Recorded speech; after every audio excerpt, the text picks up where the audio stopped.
everybody, Patty Ann here again today. Hey, I'm going to show you today how to get an SVG, some line art, and turn it into embroidery files.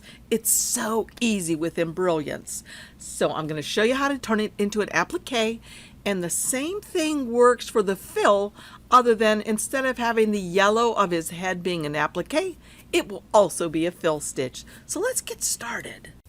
Okay, as you can see, I came to this site called freesvg.org to get my little chicken head. There's lots and lots of stuff you can find here to use. I downloaded the SVG. After downloading the SVG, I came to my downloads folder, and it was right here. Okay, here we are in Embrilliance, and I think what you need for this is Stitch Artist Level 2. As I've said before, I have all of the levels because I love this program so much, but I think what you need is Stitch Artist Level 2, and I think maybe you could download that as a sample just to try it.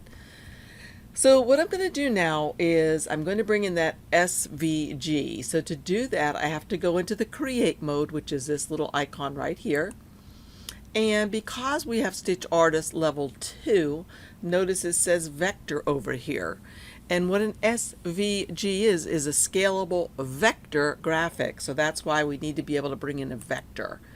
So we're going to bring in the vector, and it's the chicken head. And it comes in huge like this. So I'm going to scroll out like that. And I'm going to go ahead and grab all of this, and I can make sure it's all chosen by coming up here to the objects panel, and I can see they're all chosen. Then just use one of these corner boxes and slide it down till it's going to fit, and I've decided I wanted to make it a 4x4. Okay, so there's my 4x4, and the next thing I'm going to do, let's scroll in now. I'm going to make this, the first one I did was I made all of these stitches be fill stitches. This time I'm going to make this first one an applique like we had done yesterday. So if I come up here for the first one, this is the shape here, the general shape. I'm going to come up here, now I still have create mode on. I'm going to turn this into an applique by clicking on the applique button. Okay, when I clicked on the applique button, it remembered what settings I had last. Well, these aren't the settings I want this time. So if you look down here in the properties dialog box, I do want to have the position stitch, and I do want to have the material stitch. The other thing I want to have happen is I want this to be a satin stitch. So I'm going to make this, excuse me, right here, E stitch, I'm going to make it satin. And I'll leave it just like what it is. So the next thing I want to do though is I want to get my cut file for my project. So in order to do that now, what I'm going to do is click here and click on the color tabs. I'm going to try the applique position. Now look, when we see applique position and I click on the word applique, look at these options I get.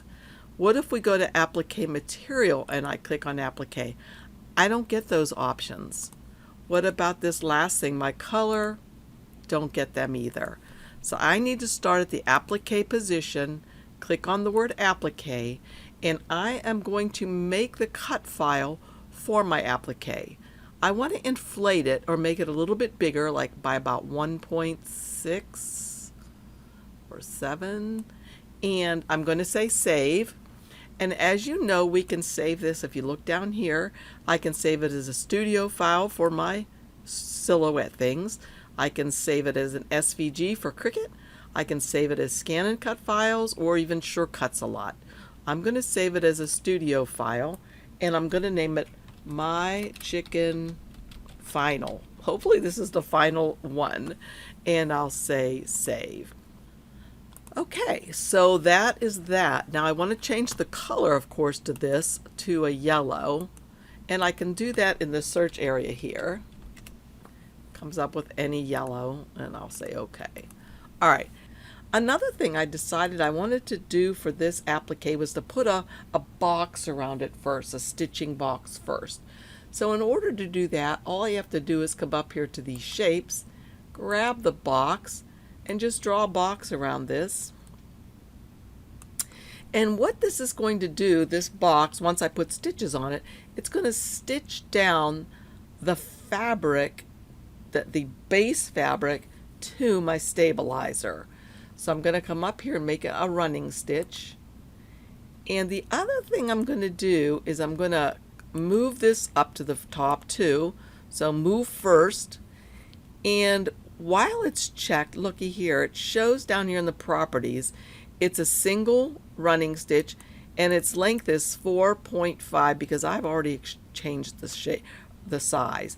I want to be able to remove that easily, so I made the stitches larger. Okay, let's see what we have so far by clicking on the stitch simulator, which is right here. So I'll click on that and then I will just begin dragging this around. So first we have the box that we made, the basting box, and then it's going to do the placement stitch for our applique piece. After that, we'll put the applique piece on and it'll be tacked down. And then finally, it will do the satin stitch all the way around everything. Okay, alrighty, next up, let's see what we've got. We've got this line right here, and that's his little old gobbler, and I'm going to make that a fill stitch, and I'm going to change its color to red.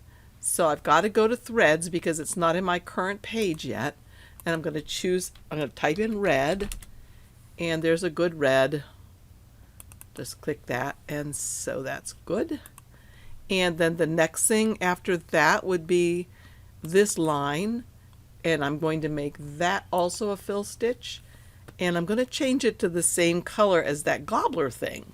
So I can click on color, click on the little color swatch, and now this time, instead of leafing through all these threads, I can just go to the palette that I'm working on, and oh, there's the red. Perfect. Okay. Okay, next up is this line. So I'm just going down this line right here. I'm going to go ahead and make that a fill, and I'm going to change its color to white, which is in my palette already. Okay. And then the next one is the black pupil. So I'll change that to a fill and make that's color, or its color, black. Next over here, I could copy and paste these and put them over here, but just for practice, I'll do the next one, which is the white. Going to do fill, come to the color tab, click on the color swatch, and change it to white. The next one coming up is the little black circle. So I'm going to change that to a fill stitch. I'm going to come down here to the properties and change the color from white to black. Okay. So let's see, what else do we have? Now we're right here. This happens to be his mouth. I'm going to make that a fill, and I'm going to change its color to orange, which we don't have an orange here yet. So I'm going to go back in the threads view and type in orange, hit go.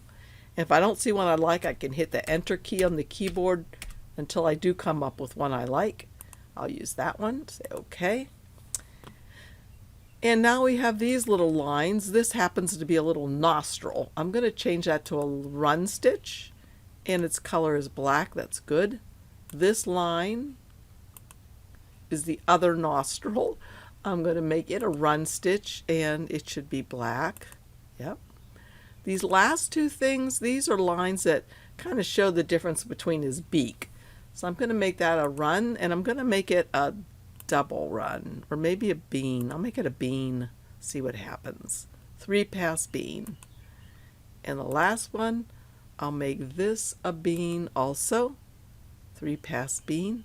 Okay. So now let's go and look and see what the stitch simulator will show us. So we have the black box first. Let's turn on 3D. Black box first, and then the placement stitch, and then the tack down stitch, and then the satin stitch, then the little gobbler thing, and then that comb on top of his head, and after that comes the eyeball. Now I want you to notice something about the eye. Notice how it's stitching from the bottom and it's going to pop to the top and go down. We're going to fix that in a sec. It's going to do the same thing to this eye. See how it stops and then it goes like that? We're going to fix that in a minute. Then it's going to do his mouth and then those 2 extra stitches. So let's look at these fills right here, the whites. I'm actually going to put both whites beside each other. So I'm going to take this one and pop it up above there. So it's going to do the white of this eye, and then it's going to come over and do the white of this. Then it'll do the black and the black. But we're going to start on this one here, and we're going to look and see why is it stitching the way it is. So if we open up our Create again, we'll be able to see our stop and starts. We'll notice it's starting and stopping at the same place. That's what's causing it to do one part of the eye and then going around and come and do the other.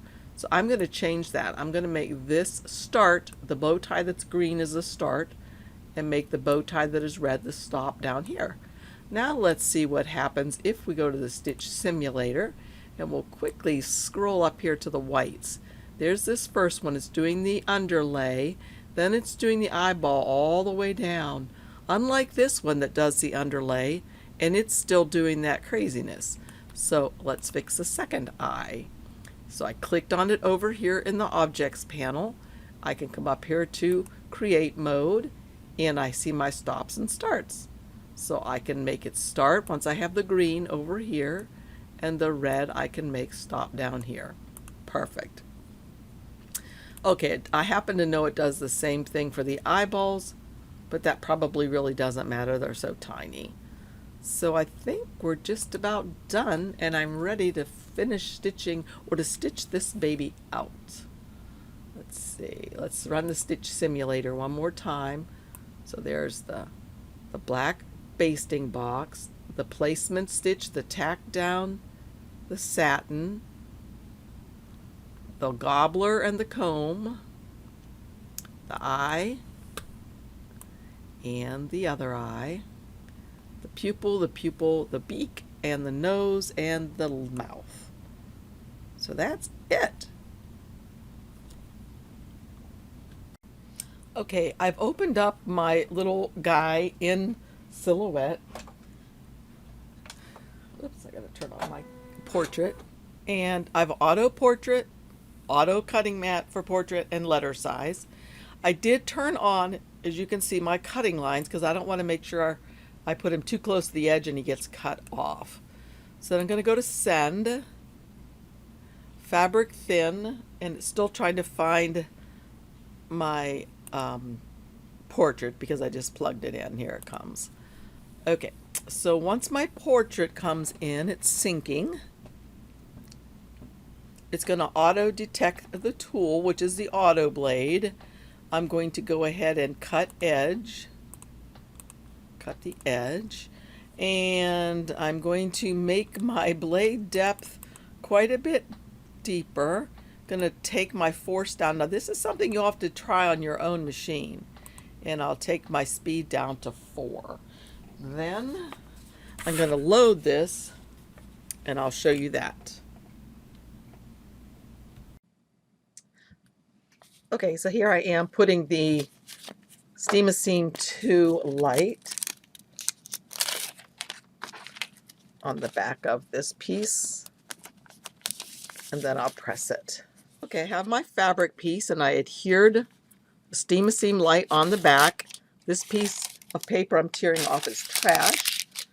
This piece, the sticky side, the side with the Steam-A-Seam 2 light, goes on the bottom or onto the mat. So the sticky side down. Okay, just kind of press it into place a little bit, and then load it into your machine. And it works just like this in the other machines as well.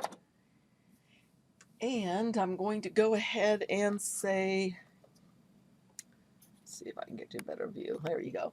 I'm going to go ahead and say send. I've already tested this, so this should be perfect.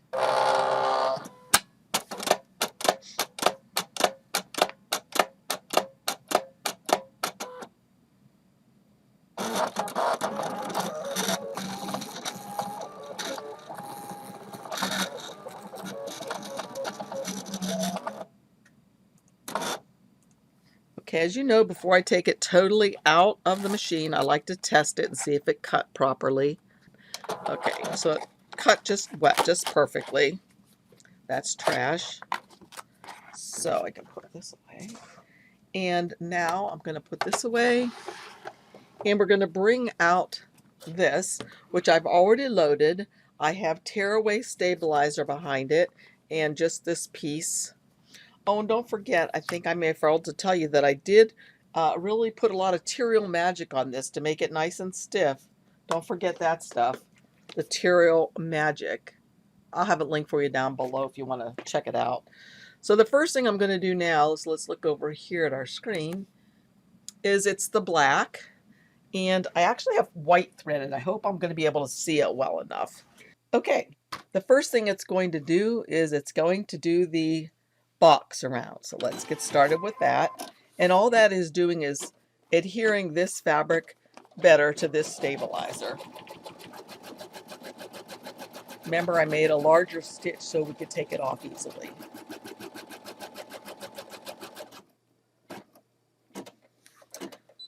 Okay, if you look right here, number 2, and it says we're on step 2 out of 8, is the applique position. So I'm going to do the applique position now.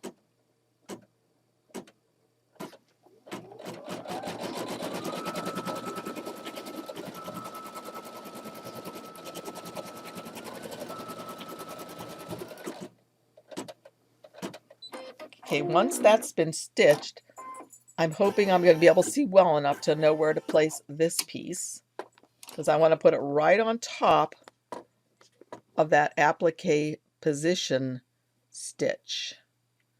So right on top. Okay, that looks pretty good. I'm going to take it over to my ironing board for just a sec. Sometimes I like to look up in the light and see what I can tell if it's covering everything. Okay, so now next comes the material stitch, which is step number 3, and that's just going to adhere this applique material to the base fabric.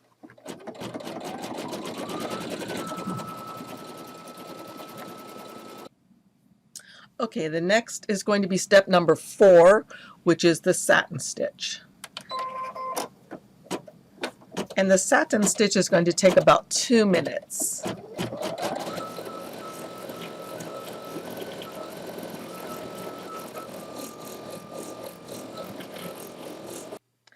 Okay, next up is step number 4, which will be his gobbler and the comb on top. I've already threaded my red thread.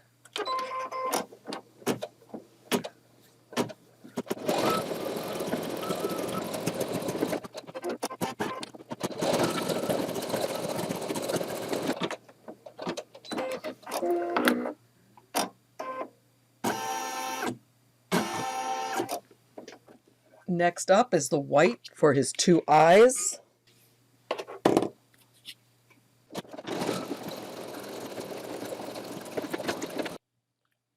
Okay, I've already finished the black pupil of his eye and also his beak. And now I'm just going to do the final one, which is step number 9, and that's the details of his beak and his nostrils.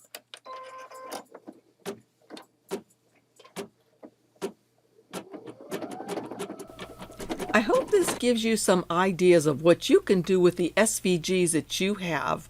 Maybe it's from doing vinyl things. And learn how to digitize, practice digitizing, turn them into appliques or fill stitches, and just have a blast. If you have any questions, let me know down below. Also, check out my links down below the video, because if you're in the market to purchase something, I sure appreciate you using them. It helps keep Patty Ann's Place going. Bye for now.